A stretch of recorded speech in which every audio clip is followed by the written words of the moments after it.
Really excited to share with you all some updates, some exciting new product enhancements that Reversing Labs has made in the second quarter of 2024. For those who have attended these before, thanks for joining again. And for those who are new, I think you'll really appreciate the information that we have to share. And speaking of we, you are now hearing myself, Dan Petrillo, the Vice President of Product Marketing for Reversing Labs. And I am really excited and lucky to be joined by Erik Thoen, our Vice President of Product Management. Hey, Erik. Hey, looking forward to it. A lot of great stuff here. Awesome.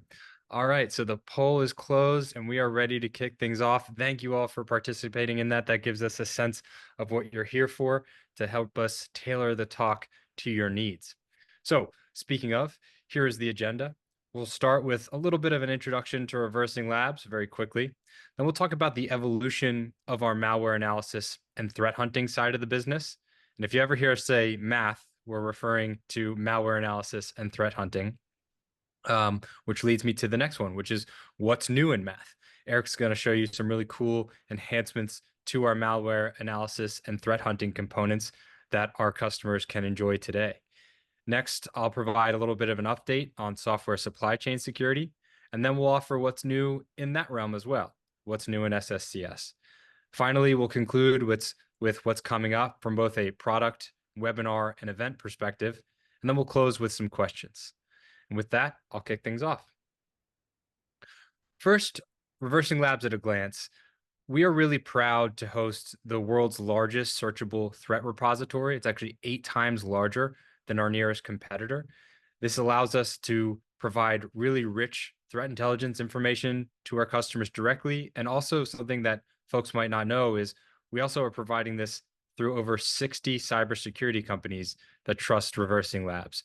We're able to do this faster than any other threat intelligence provider, deconstructing files and analyzing them at their smallest components to provide a rich set of telemetry on actionable information on what to do with what we find about this malware and goodware.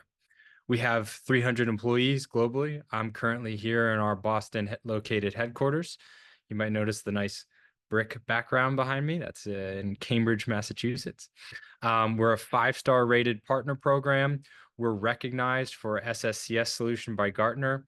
And I'm actually really proud of this last one. We're recent contributors in the most recent Verizon DBIR report. So just a little bit of a high level about Reversing Labs for those who might not know us. Now, since we've last had this session, we've made a huge advancement in the life cycle of our math side of the portfolio, and in fact, our entire portfolio. You might notice some new names and some evolved products here. At the core of everything we're offering is, well, Spectra Core, and that is leveraging that threat repository I talked about before, our AI-driven complex binary analysis that allows us to rip apart these files and understand them, effectively reverse engineering them, as well as our Reversing Labs threat research that we're really proud of here at RL. These allow us to analyze, assess, and detect malicious activity or vulnerabilities or any types of potential issues inside of these files, and they're really the baseline for our main products. Those main products being Spectra Assure for software supply chain security, and then on the math side, we have Analyze, Detect, and Intelligence.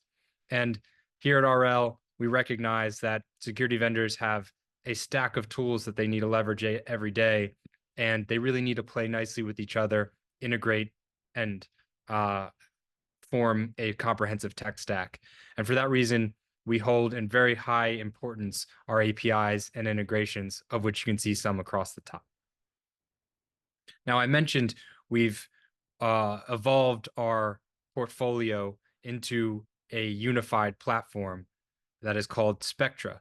And if you're used to working with Reversing Labs and you haven't seen these new names, I wanted to create a little bit of a cheat code for you so you know exactly what we're talking about anytime we mention these names. Spectra Analyze was formerly A1000. That is our malware analysis and workbench for the SOC. Spectra Detect was formerly Titanium Scale. This is our large scale file analysis across enterprise infrastructures. And last, Spectra Intelligence was formerly Titanium Cloud. That is our file and network threat intelligence repository. All of these products now reflect our unified portfolio built on the proprietary Spectra Core technology. So it was about at the end of April, you can find the press release where we announced this brand new platform, complete with a whole bunch of enhancements, one of them being new names. So as Erik goes through and he mentions all these Spectra names, for our longtime customers here on the call, I want you to know exactly what he's referring to. And speaking of Erik, if you could, please take it away. Tell us what's new in the math side of the house. Absolutely. Thank you very much, Dan, for covering that. I'm going to start with a new math feature for both Spectra Detect and Spectra Analyze, what we refer to as high-scale private retro Yara. So let me give you a little bit of background on this. What this is really about is the ability to conduct retro Yara on your own private enterprise-specific files at scale. This is a capability that we had within Analyze, but it was limited in terms of scope. So what we've done is take our Detect platform, which is highly scalable. You can scale it out as much as you need in terms of the volume of files that you want to be able to analyze, and apply retro Yara to a specific set of files that are historical files that you might have designated within your enterprise. This is really important to many of our enterprise customers because they've been tailoring Yara rules for enterprise-specific threats. So they're often, organizations that are attacked by very sophisticated threat actors. And what they have to do is recognize organization-specific types of threats. Naturally, as you might expect, tuning your Yara rules based on a generic set of data against a customized threat doesn't work. So you need to have a base to be able to work from. Essentially, the way this works is within our Detect product, you can steer files, a set of historic files, toward a particular file share. And then after you've collected files within that file share, you can run another run across those historic files instead of streaming files. This is beneficial for a number of different reasons. Of course, when you're developing customized Yara rules, you want to base those on your own enterprise-oriented files because they would reflect specific items to your enterprise. So testing against our cloud may or may not be as effective in terms of tuning those rules.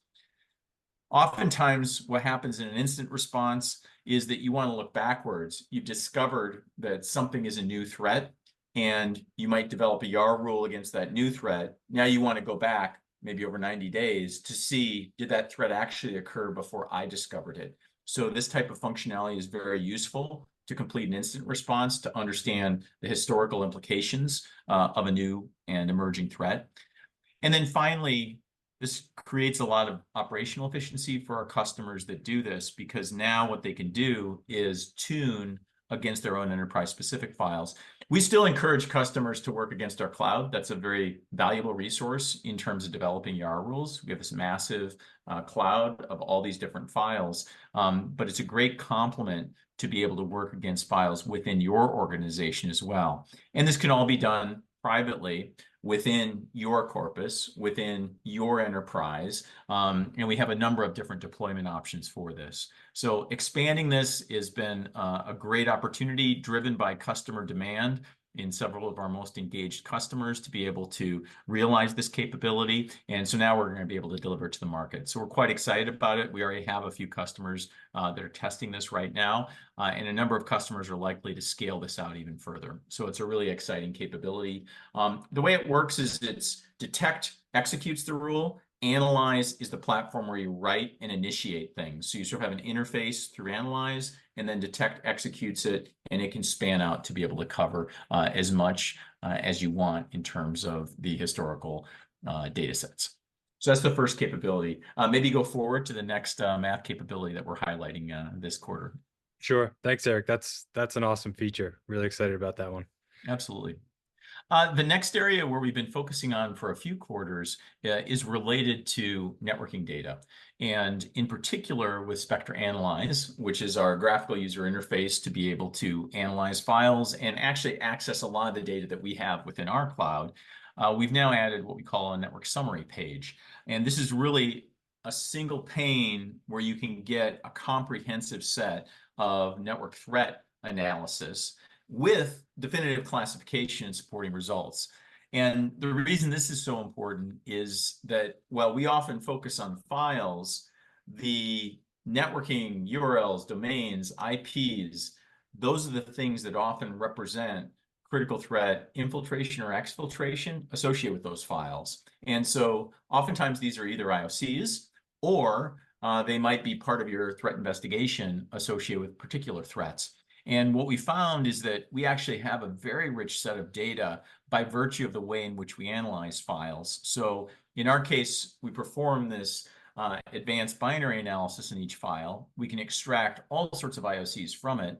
What we're now doing is correlating those dropped networking strings, for example, with data that we have and have harvested in our cloud across files, correlating with network elements, and then combining that information together to start to represent whether that domain, whether that file hosted, whether that IP address might also be suspicious, malicious, and giving you a lot of context around it.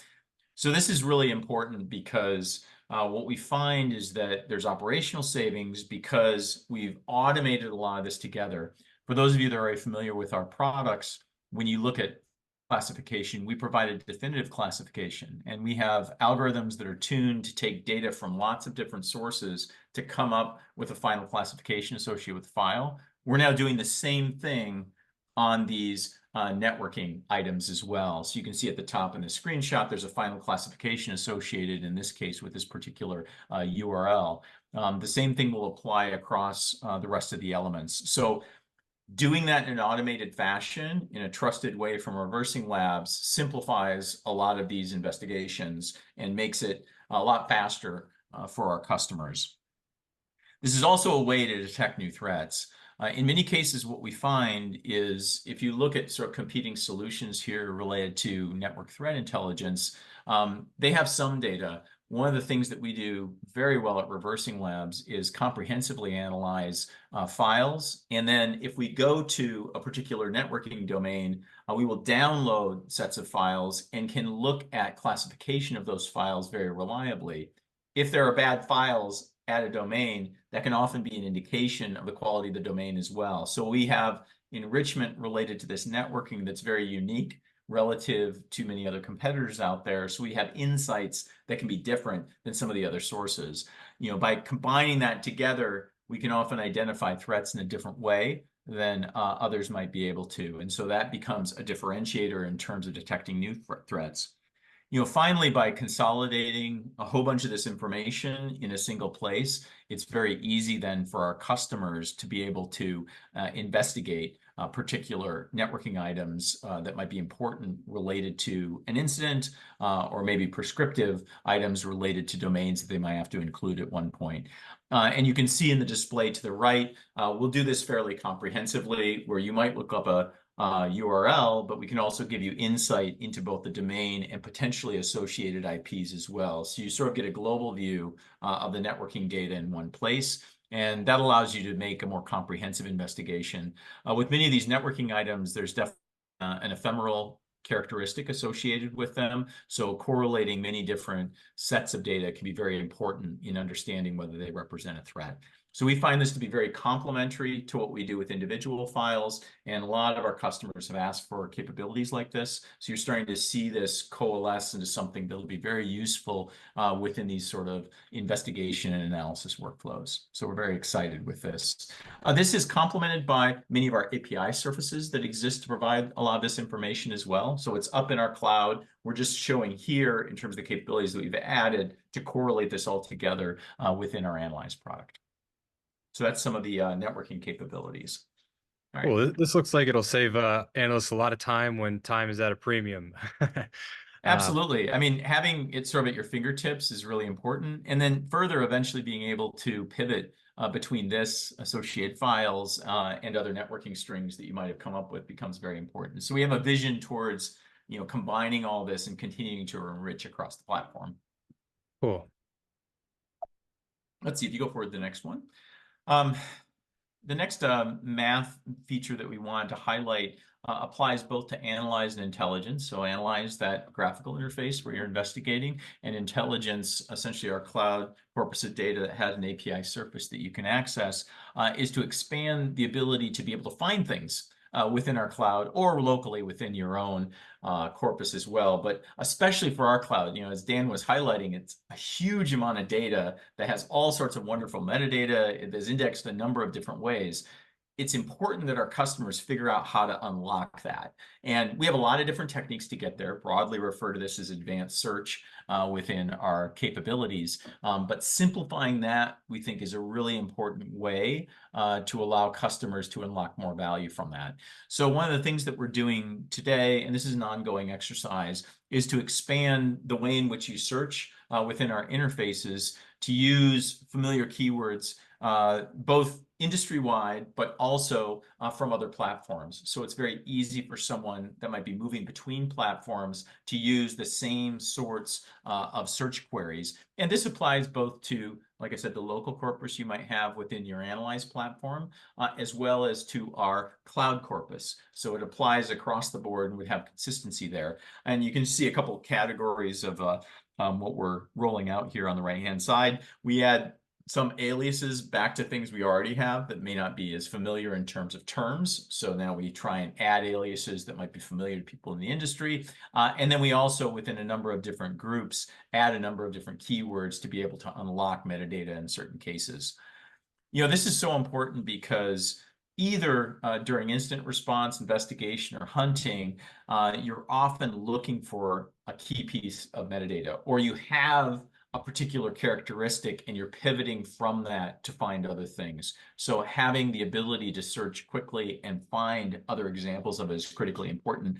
Just to illustrate, oftentimes what happens for our customers when an incident occurs is it's occurred within their enterprise. They're now aware of it. It can be very useful to understand whether ReversingLabs has seen that before. Are you at the emerging edge of a new threat, or has this been around for a long time? We have that type of data within our database, but you often have to figure out, is the threat like this? What are the characteristics I'm looking for? What am I going to pivot against to find that? What this does from a benefit perspective is, because you're using industry standard queries, it's a lot easier for the incident response team to react more quickly. Every time you move between different tools that are sitting within your SOC, having a continuity between them or familiarity helps in terms of that response. Definitely finding more things within our corpus is a good thing. Oftentimes, and part of the reason we were doing this from a product perspective is oftentimes our customers are asking our subject matter experts, did I search for this the right way? And so based on that feedback is part of the reason why we're expanding the product, to be able to simplify aspects of those queries to make sure they unlock the value that's there. And then finally, it's much easier for new customers or new members of existing teams to be able to integrate search within the ReversingLabs corpus within their existing workflows. They're used to doing it a certain way. If we represent those keywords within our platform, they can continue down that path and extract more value from the corpus that we have. So this will continue to be an important feature. We constantly improve search. We improve it in a number of ways like this, where it's essentially mapping between different things. As we do engine updates, the other way that we also improve things is we often extract new metadata as well. So there's always new things that you can search against as well, but that's sort of an ongoing area of investment for us. In this particular case, we think it's particularly useful for those customers that are familiar with particular workflows and other products to be able to use similar language within our interface. So an exciting way to unlock more value from the ReversingLabs intelligence. Yeah, absolutely. Well, thanks for the update on the new math products, Erik. Let's pivot over to the software supply chain security side of things. My update here is actually not about the product itself, but in my opinion, it's still quite exciting. Gartner released their a new report called The Leader's Guide to Software Supply Chain Security, and ReversingLabs has licensed that report. So as a little bit of a thank you to everyone who's attending, we'll be offering you a a link where you can access the complete report. Please check this out. I think it's really interesting information for anyone who has access to it, and you all now have access to it. Some of the highlights here on the left: threats are increasing by 1,300% as businesses face new regulations and litigations. That's threats of software supply chain attacks. But it's not all bad. On the right, Gartner has actually listed their 3 pillars of software supply chain security: curate, create, and consume. They're calling for collaboration across the entire enterprise to help deal with these threats. Whether you're curating, creating, or consuming software, we all have a responsibility and we all have a role to play. And this guide is a really great asset to help build that strength in your organization. You also notice that some of the features that Erik is about to mention, things like shareable reports, are very much in line with these 3 pillars and facilitating businesses on their journey to complying with these 3 pillars of software supply chain security. So please check out the link. It'll take you right to the report and digest it. And I do hope it helps you on your SSCS journeys. With that, let's talk about some of the new features that have come into Spectra Assure to help with this. Erik, take it away. Absolutely. So Spectra Assure, our software supply chain security platform, allows any of our customers to be able to analyze software that they're either producing or software that they're consuming. One of the key items related to that process is we present a large number of issues that we find within each different package. But what becomes important is the ability to analyze how and whether you need to take action on these particular issues. Now, most application security professionals are very familiar with vulnerabilities, and we will search for vulnerabilities. And one of the features that we've recently added is an automatic vulnerability triage capability. It's very unique in terms of the way that we do it, and it's related to that Spectra Core engine that performs binary analysis on each of these different files. And what it does in particular is it will identify potential vulnerabilities based on things within the package that you have, but it will automatically triage items if binary analysis detects that those vulnerabilities have been addressed.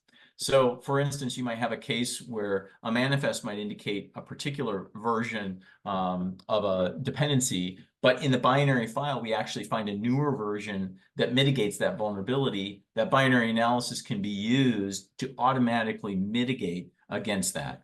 So the reason this is so important is that determining whether a CVE is addressed within a particular piece of software is fairly complicated. I mean, this is why the application security professionals get paid the big bucks. You have to look at this in detail, try and understand whether it's applicable. So the more tools that you can add to simplify that understanding, the better off you are. So in these cases, what we do is we will indicate that there are indications of a CVE within this, but also indicate that we can automatically triage this based on some of our binary analysis findings. So you know there are the fingerprints that might indicate there's a problem, but you also know that binary analysis has definitively determined that that dependency may have sufficiently mitigated it within this particular binary package. So it essentially takes it off the plate, making your job a lot easier. So the first thing it does is really time savings for the application security teams. You know, in the example you can see, you know, to the right,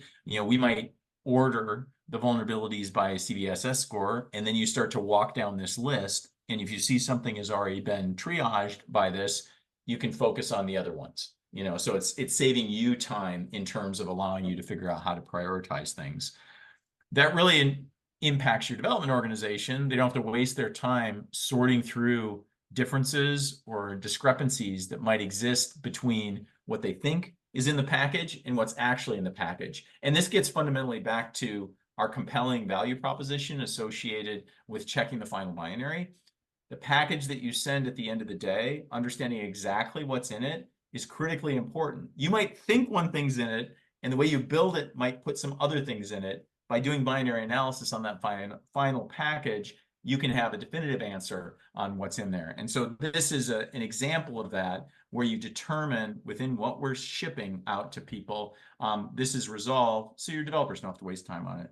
And then finally, on the other side of the house, if you're a software consumer or buyer, as you're looking at software, you can also rule these ones out. Okay, they're triage. I'm going to focus on the one that's exploited by malware in the example to the right that doesn't have vulnerability or a triage. So I now know which ones are more important to potentially talk to my supplier about to figure out whether I need to do something or to take some other outside action related to that particular package.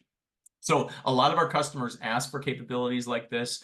They always want the ability to be able to prioritize, to rule things out, to be able to focus on the right issues. So this is an example of a capability in that category that eliminates things. It notes them, but eliminates them in terms of the priority for triage and further consideration.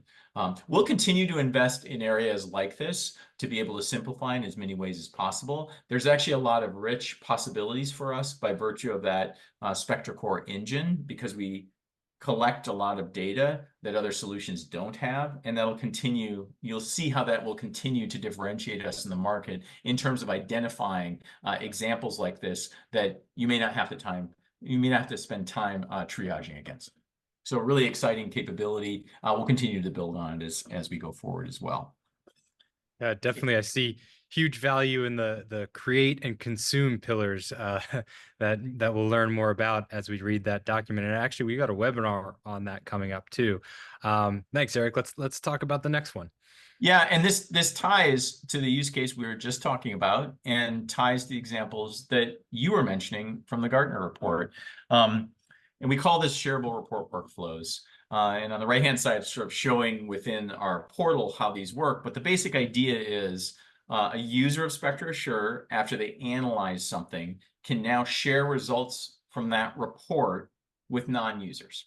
Okay, so why would you do that? Well, there's two kind of very broad categories based on the personas and use cases involved.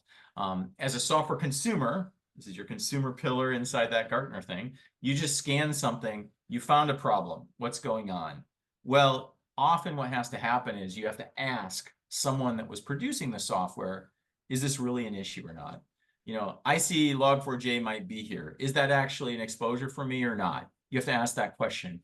When you have those engagements, it's actually very difficult to be incredibly or sufficiently specific about the details here. So having a report like ours is very powerful. So now you need a way to share it. This is what shareable reports is about. That software consumer can send it over to the publisher and say, hey, look at issue number X on this file. Is that a problem for me? Or explain to me how you're going to solve it. Or let's have a discussion about it. So this is the idea of there's a workflow to be able to share this information. And then the longer term, the idea is that that's a collaborative workflow, because you're going to share something, they're going to respond, you're going to go back and forth a little bit until you figure out the answer. Same thing happens the other direction. If you're a software consumer, and this one is actually often one to many, if you're a software producer and you're shipping software, oftentimes you might have a request for a thing like an SBOM, or a report that shows you don't have significant vulnerabilities. Our report can do that as well. We can generate an SBOM. We can give you a report that shows the issues that exist here, and you could share that out to people. So you have a central place where you can share that, and you can select the users that you want to go to. In general, the problem here is that application security can be pretty complex, and you have to collaborate with other people to fully understand the implications of results that you might find from a variety of different tools. And the idea here to initiate that collaboration is with our shareable reports capability. Over time, the vision that we have here is to also allow other collaboration tools, comments, etc., as well as annotation tools that would allow you to resolve issues in a satisfactory and collaborative fashion. So that's sort of the vision of where we're going, and this is sort of the first step, which already has a lot of value in terms of communicating with suppliers and between consumers and producers. You know, what it means to people from an acquisition perspective is you can speed consideration and evaluation of software, because it's much faster to be able to be very specific and detailed in terms of the types of questions that you might be asking to a supplier. You know, one of the ways in which we disrupt the way that you think about software consumption is that we can scan a binary. Very few other people can do that. You scan that binary and you have an independent set of data telling you whether a particular piece of software might have issues or not. Once you have that list of issues, now you can engage with that supplier to resolve them very quickly because you can be very specific. And you can pre-triage and decide which ones are the most important to you and then get that answer back. So it can speed your process. Similarly, on the producer side, if you're trying to convince someone to buy your solution, maybe they need an SBOM, maybe they need reassurance, this is a very simple way to speed that sales process because you can resolve these types of customer requirements or queries or concerns much more quickly, much more definitively. As a customer, you often want to have a discrete and technical answer to a particular question. It's much better than being able to simply have an assertion, oh, don't worry, you're okay. Okay, how am I okay? Did you resolve it? What's in it? There's basic questions that you as a consumer should get an answer to. And as a producer, if you can produce those answers very quickly, share them with that consumer, that becomes very valuable. So we see this as a larger category that ties together those big Gartner categories that Dan was talking to and allows these different pillars to communicate with each other and make their processes more efficient overall. I love this one. I mean, I think it's pretty clear collaboration is key for software supply chain security, and this facilitates collaboration within the business and then as well as outside of the business with your vendors and the like. And super cool feature, Erik. Thank you. What's next? Okay, so the last one that's come out recently within the software supply chain area for Assure is a continued investment in integrations of various types. And in this case, what we're doing is producing a Python SDK for our Assure platform. We actually have an SDK for the math products already. So those of you that are using those products, probably familiar with that. Now we're just adding it for our Assure product. And essentially, this is an open source SDK. You can get it, as I'm showing here on the right, over on PyPy, but you can also see the code within GitHub at ReversingLabs. And it basically allows you to customize your development against our Spectra Assure portal APIs in a very easy way. The reason we were doing this is a couple. In general, our customers, when they want to do analysis like this, benefit from automating it because you consistently get results that you can use to feedback and improve quality. Whether you're a software producer or whether you're a software consumer, if you get in that habit of regular testing, that's going to be good for you. But more specifically, the reason why you might need the SDK is that many of the people that we work with tend to customize aspects of their integration workflows. So we offer several out-of-the-box integrations. We work with Jenkins, we work with ADO, a number of things like that. But what we find is that many of our customers often have customized their workflows. And so giving them a simple way to be able to integrate into those customized workflows with this type of surface is very useful. We have an API surface as well, and you can program directly against that. But being able to offer this as an SDK just makes it a lot easier for our customers to consume. The benefits here are the simple ones. If you're automating, you get consistent testing, highly integrated. You can leverage features within the product, like release to release, version to version differential analysis. All those things are going in there. They naturally appear in the product. It's very easy to see when things come up from a software supply chain perspective. Great way to do that once you're automated within your pipeline. Development time certainly reduces in cases like this when you have an SDK because we built this, we've tested it, we have examples within it.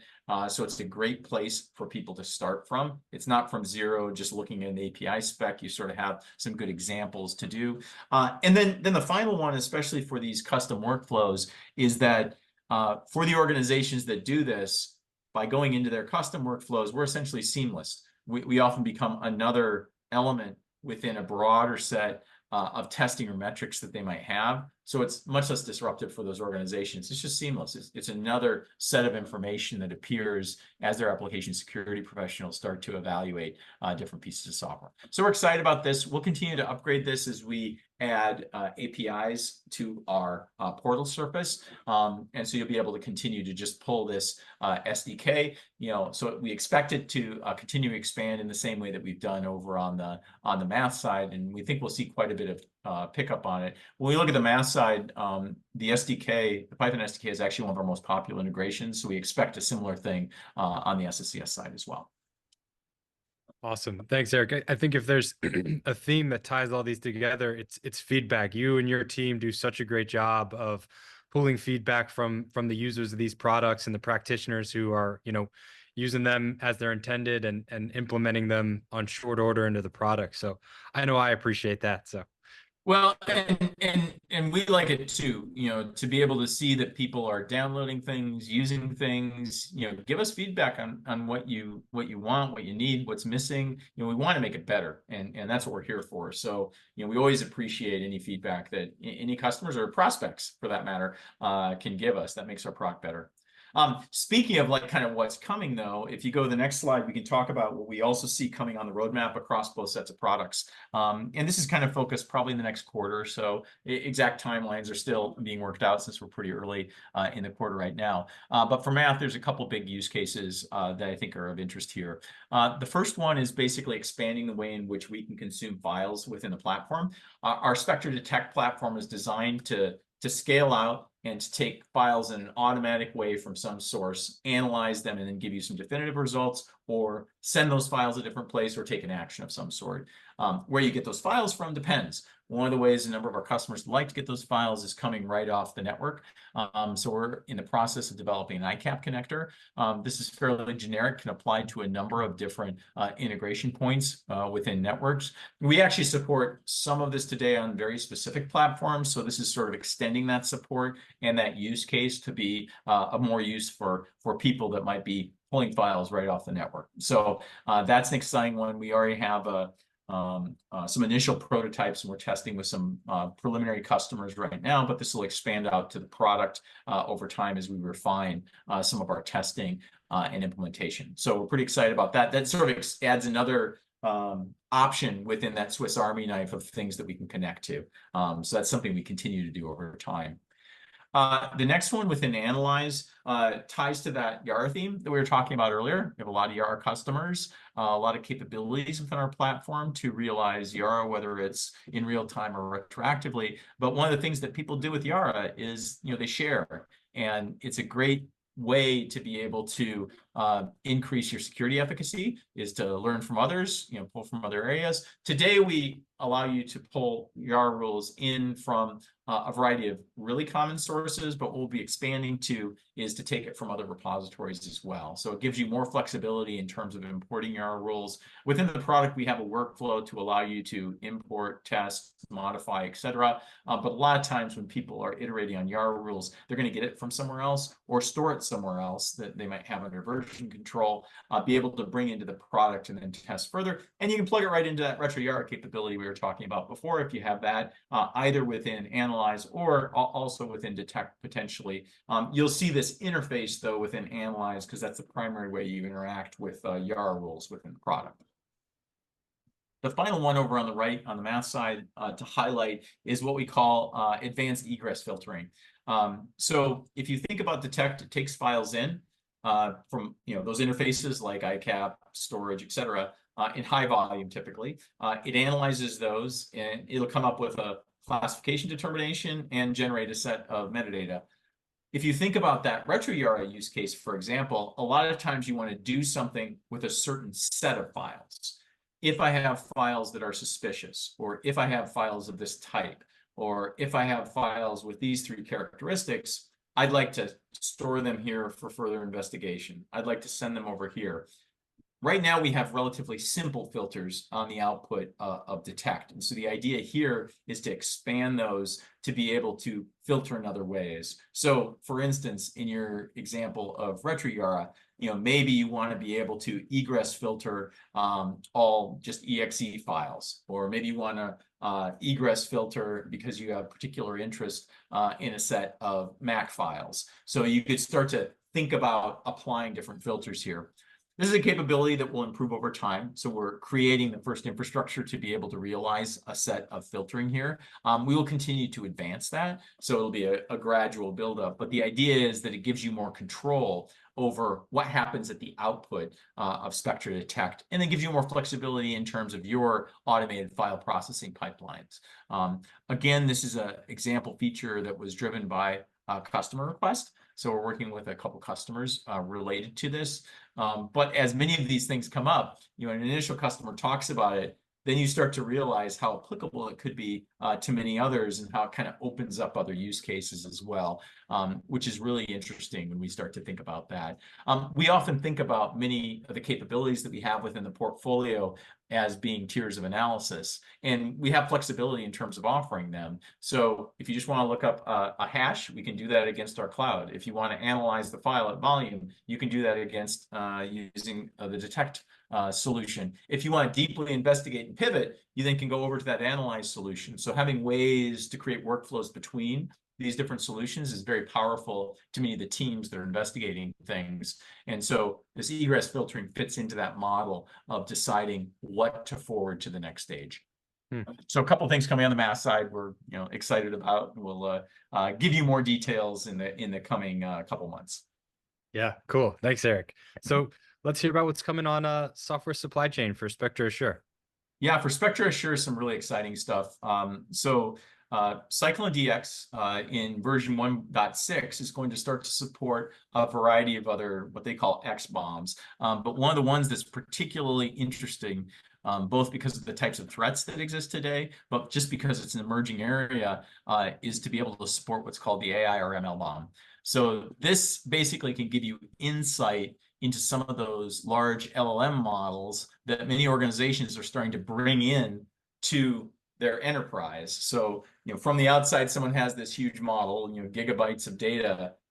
Who knows what's inside the thing? It'd be very helpful to understand what's in there. So similar to other software, you'd like to have a bill of materials about what's inside it. This is the first step in trying to understand whether it might represent a threat.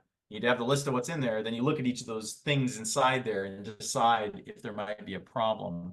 There have been examples, especially with Pickle and Python, where threat actors have compromised, in certain cases, various LLM files. And so the capability that we're looking at here is sort of a starting point to develop against and create solutions for evaluating those types of files. Right now, it sort of feels like the Wild West out there, and I think there's a great opportunity to be able to offer solutions to organizations. And oftentimes when we talk to customers, they haven't even grokked these threats yet. It's an emerging thing. They sort of realize, oh, people in my organizations are looking at these. So as a security professional, you need to think a little bit like, oh, how can I assess these?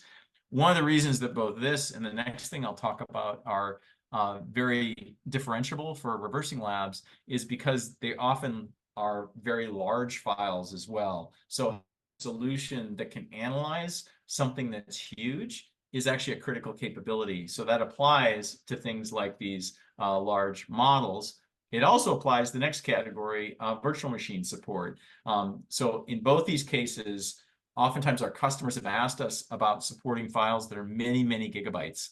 Now, this is a fairly tall order, but we're very fortunate by virtue of the way that our Spectre Core engine's been built, is that it can very, very quickly, faster than probably almost any other technology, comprehensively analyze large files, take them apart, look at all the constituent components, and then look for classification and policy violations. So when you think about virtual machines, similar to those LLMs, it's this big file that has all sorts of other stuff inside it. So you need an engine like ours to parse through everything inside there to make sure there's not a threat that's essentially a needle in a haystack. So the virtual machine support that we're adding in the next quarter or so is related to many of the most popular formats. And they get pretty complicated. So for instance, we'll be supporting ISOs and then a number of disk operating systems inside those ISOs, as well as a number of other formats as well. In general, we have a number of customers that have either delivery formats that they ship as an ISO, or sometimes they deploy internally in their cloud in several different VM formats, or we have customers that actually receive from producers a variety of VM formats. We'll eventually get to containers as well, and it's a very similar concept. They tend to be, large file objects that contain lots of other stuff, and being able to process those is a critical capability because, they can contain all sorts of threats. What's interesting in many of these cases is this is a good example of both these are good examples of the types of files that sort of aren't covered by other technologies necessarily. And it's a very unique situation. Part of the reason we started to look at this is we had customers that were specifically concerned about an ISO that was given to them by a partner that was said to be from another organization. And it was very difficult to trace who did what to that ISO across the life cycle. So the consumer of that ISO wanted to understand what's inside this. Can I trust it? Can you tell me what sort of things I need to be concerned about? So it's a use case we've run into several times, and so we're going to expand our support there. The final item in that integration theme is to add Jira integration. So if you think about the types of issues we find, especially if you're a software producer, if you're about to ship, you find a bunch of issues, you need to ticket to tell the developer to fix something. So that's a natural Jira integration, especially on the producer side, where you can take things from our issue format, map them into tickets, basically in Jira, and then someone can, in a workflow, assign them to the next person to be able to either triage or develop against them. We'll have a number of different controls there. We'll actually phase this development in a couple different ways. The Assure platform has a few ways to consume. You can consume with a CLI, with Docker, with a portal. We'll actually start with some CLI integrations with Jira, but eventually that'll get into the portal as well. So we'll have a phased approach in terms of the way that we implement this integration, but we've had a lot of customers on the producer side that have asked about Jira in particular, because that's their primary ticketing system. So a lot of great stuff coming on the SSCS side as well. Yeah, certainly. Thank you, Erik. Yeah. Okay, so thank you all for attending today. This is part, well, if you want to hear more about Spectra Assure, rather, please look forward to our Spectra Assure Spotlight series. On the next one, July 25th, we'll be talking about Spectra Assure Community, which recently launched. And going back to those Gartner pillars, if you're interested in the Curate pillar, this is going to be an especially compelling webinar for you. You can also go back and look at any of the previous Spectra Assure Spotlight series.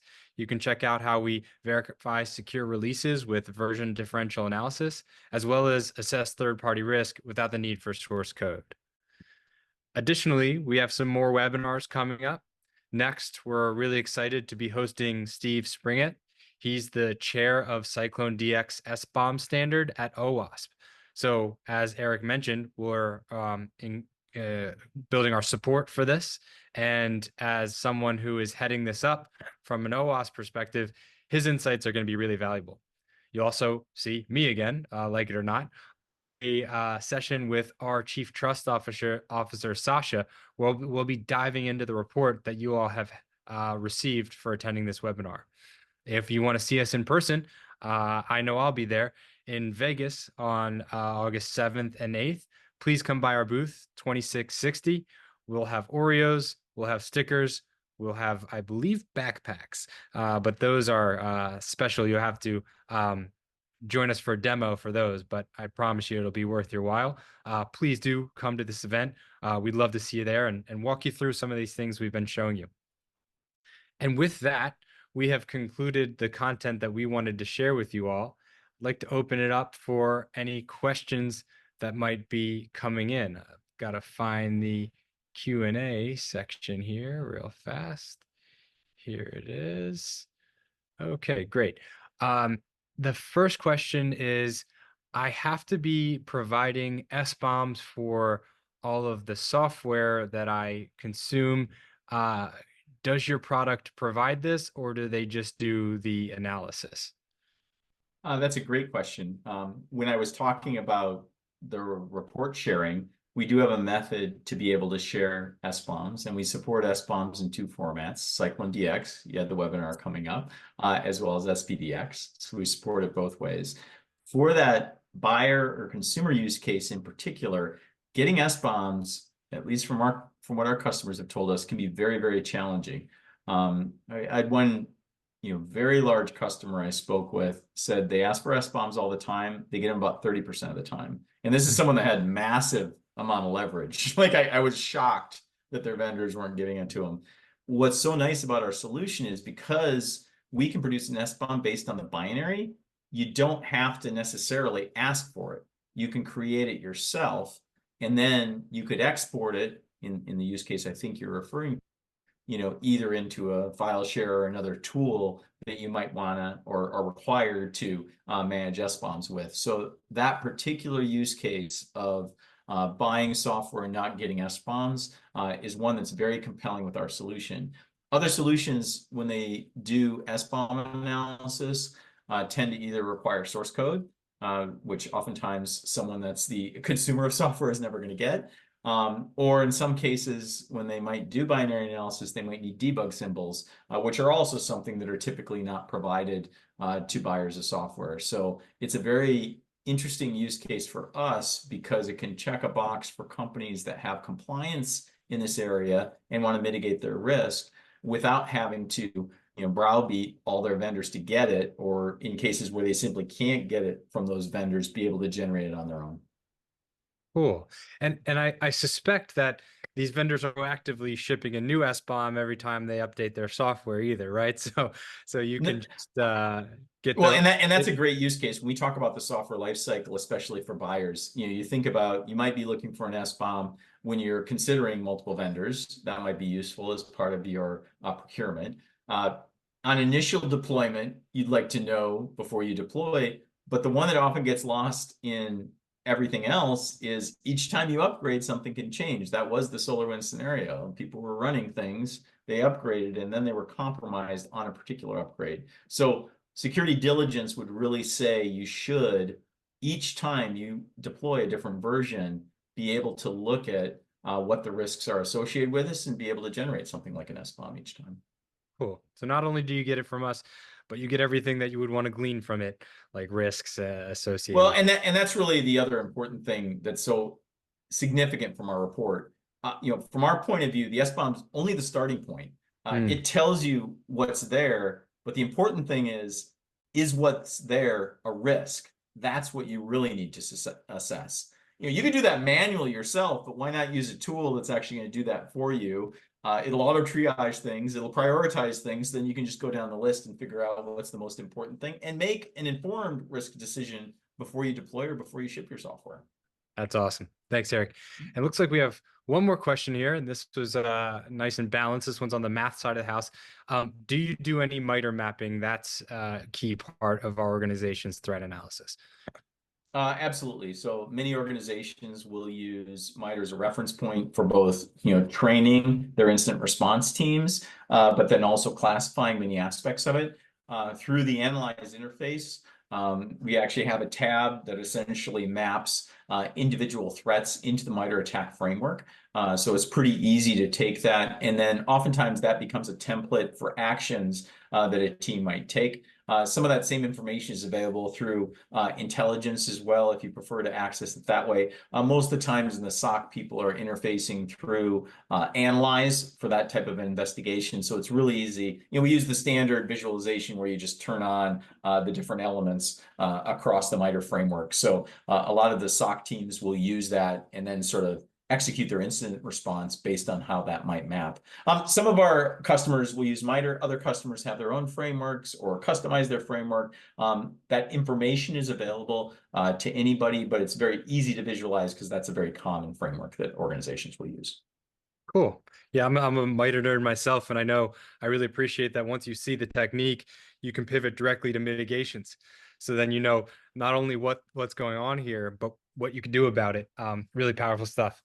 Well, Absolutely. great. Thank you everyone for attending. Thank you for your questions, Eric. Thank you for your insight into what we've been up to in these past months and what you can see from us in the future.